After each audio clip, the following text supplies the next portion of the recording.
Listen, I grew up in Washington, D.C., and as a native Washingtonian, the Kennedy Center has always been a point of pride for us. It's a beautiful building. It's right there on the Potomac River.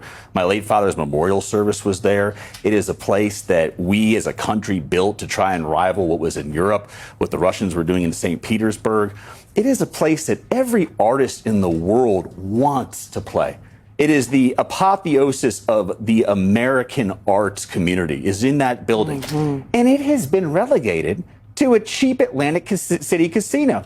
You know, I would actually rather go to Atlantic City Casino right now because you have more fun. You can win money. What Luke just said, though, Eugene, is why Donald Trump is trying to, as I would argue, arrest the culture. Correct. It is a cultural institution. You know, Eugene and I are working on a thing where we talk about the culture often. A lot. Because the culture and politics are very much so intertwined, and what is happening at the Kennedy Center is not a side story.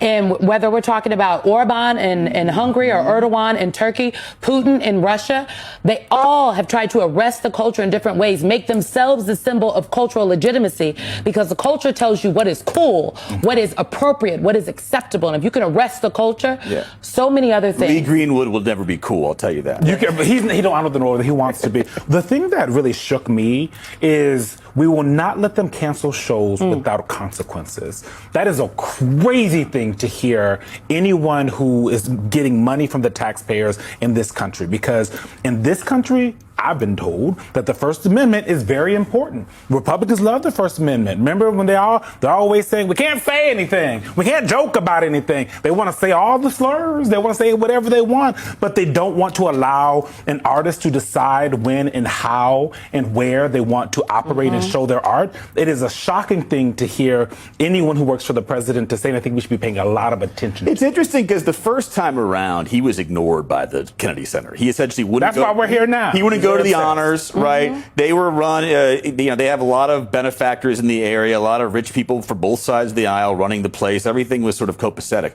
But here's the thing, you can't buy culture. No. Right? You can try. You can try, but and he's been trying his entire life, right? But at some point, right, the culture is going to win. And that's what you see here. He's trying to buy that influence. He so desperately wants to be like JFK. Yes. Right? He can't ever be like that. He will never. Right, no, and that's ever. what he's trying to do here. And it's sad because that building really should be just a beacon of what America's promise is and our best foot forward. Absolutely. The cancellations matter.